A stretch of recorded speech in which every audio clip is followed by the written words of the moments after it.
नमस्कार दोस्तों, स्वागत है आपका हमारे चैनल हिंदी प्रवाह में। देखिए, एक बहुत ही बड़ी न्यूज़ आई है जो कि 2016 दिसंबर की 12,460 एक भर्ती थी जो जिसमें वैकेंसी जो ये आई थी, विवाद हो गया था। विवाद के कारण ये कोर्ट में चली गई थी। उसी के लिए एक बहुत ही महत्वपूर्ण जानकारी आई है। चलिए इसको डिटेल से जानते हैं। प्रयागराज से ये न्यूज़ है।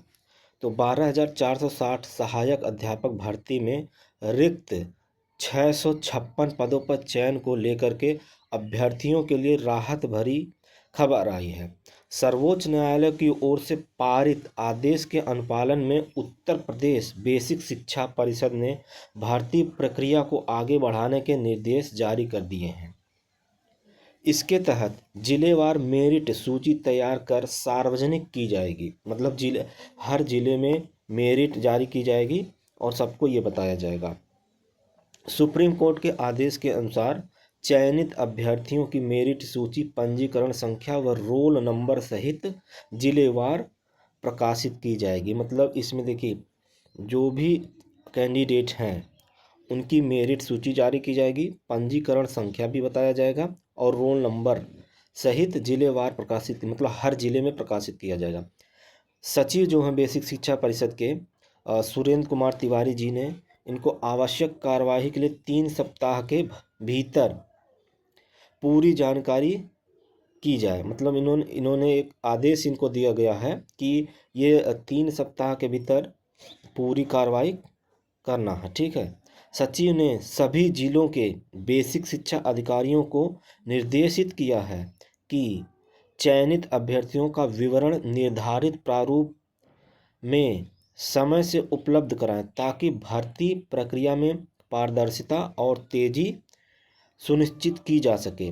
भर्ती नियमावली के अंतर्गत चयनित अभ्यर्थियों की अंतिम सूची 28 जनवरी तक, मतलब देखिए 28 जनवरी तक सभी जो जितने भी अंतिम सूची है उसको प्रकाशित कर दिया जाएगा। 28 जनवरी 2026 को जो सूची जारी करने की तैयारी है। ठीक है। बेसिक शिक्षा परिषद ने भर्ती प्रक्रिया को आगे बढ़ाने के लिए निर्देश दिए हैं। चलिए इसको और हम डिटेल में जानते हैं। ये मतलब ये जानने की कोशिश करते हैं कि ये विवाद क्या हुआ था। ठीक है, आगे बढ़ते हैं। देखिए, विवाद क्या हुआ था कि ये जो भर्ती थी, ठीक है, 24 जिलों के अभ्यर्थी जो कैंडिडेट थे कि उनके पास जो है अपने ज़िले में नौकरी पाने के मौका नहीं था। मतलब 24 ज़िले ऐसे थे जिसमें वैकेंसी ही नहीं दिया था सरकार ने। ठीक है। और इसीलिए उन्होंने दूसरे ज़िलों जहाँ पे सीट थी खाली थी वहाँ पे आवेदन किया। जिन जिलों में सीटें थीं वहाँ अभ्यर्थियों ने इसका विरोध किया। मतलब जैसे मान लीजिए जहाँ यहाँ पे एक ज़िला है, एक ज़िला यहाँ पे वैकेंसी नहीं थी। ठीक है। तो यहाँ के जितने बच्चे थे वो इस ज़िले में कर दिए हैं। अब इस ज़िले के बच्चे जो हैं इसका विरोध कर दिए। ठीक है, वही कह रहा, वहाँ के अभ्यर्थियों ने इसका विरोध किया। उनका कहना था कि हमारे ज़िलों की सीटों पर पहला हक हमारा है, बाहर वालों का नहीं।